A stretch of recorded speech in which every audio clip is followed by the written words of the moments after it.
Welcome back. You know, even if your time as a youth organization leader has been a blast, there will come a time when you have to pass on your role as a leader. Often, it's right after 1 year. This means that youth organizations tend to fall back on their progress when leaders change. To prevent this, every organization must have a system to pass on leadership.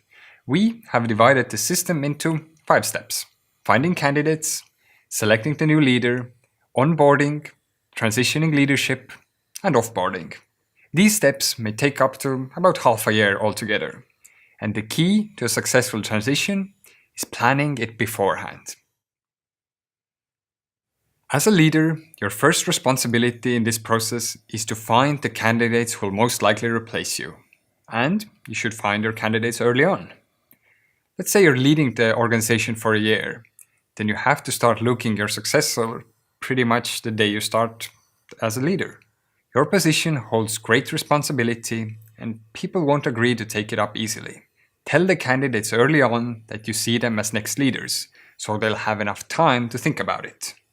In fact, you should find at least 2 candidates, in case it doesn't work out with the first one, because either their plans change or they turn out to be not the best fit for the organization.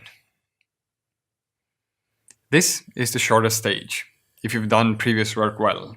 When the new leader is selected, you can start onboarding the chosen one, which means informing and training them for their new position. First, you must have a transition guideline.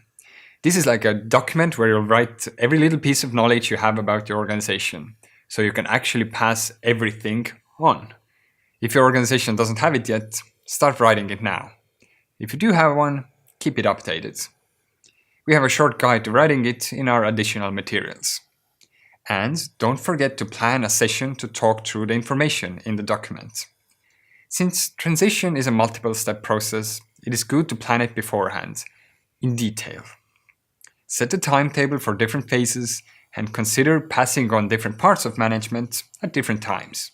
Even if the new leader has been chosen, do not give the responsibilities over immediately. Rather, do it gradually in small steps. Take some weeks or maybe even a month to work together on this position.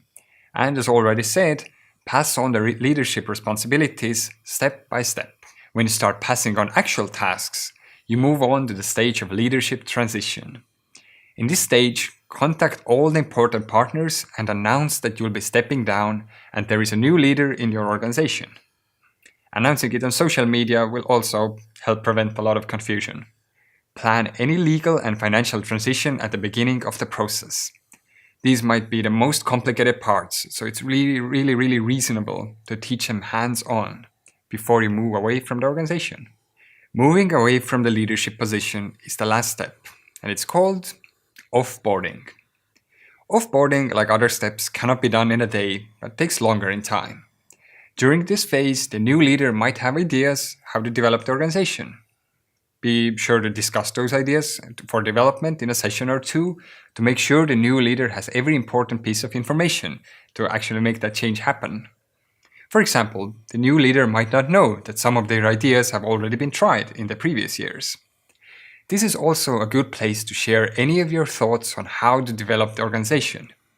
But when discussing what to develop, don't leave the new leader with problems or conflicts that you have actually caused. Before you leave, do your best to solve those problems. And even when they can't be solved, be honest and don't try to cover them up. Even when the new leader has taken over and you have moved on, keep in touch and support the new leader for a couple of months. Questions will arise for certain, and when things start to get stressful, you can support and advise them, based on your own personal experience. Lastly, sometimes it's difficult to move on from a leadership position. Don't be the guy who after a couple of months still interferes too much with the new leader's work and tells how to do some details better. Offboard with pride. Find a balance between mentoring and allowing them to learn from their own experience. Now that you have completed the leadership course, you have enough knowledge to be a great leader for your organization. Don't forget the full cycle of leadership consists of leadership skills, making decisions, delegating and responsibility, and finally, passing on leadership. But the skill of leadership is not enough to lead and manage an entire organization. Make sure to check the other courses to perfect your skills and knowledge as a leader. But before taking another course, you guessed it, it is time to exercise.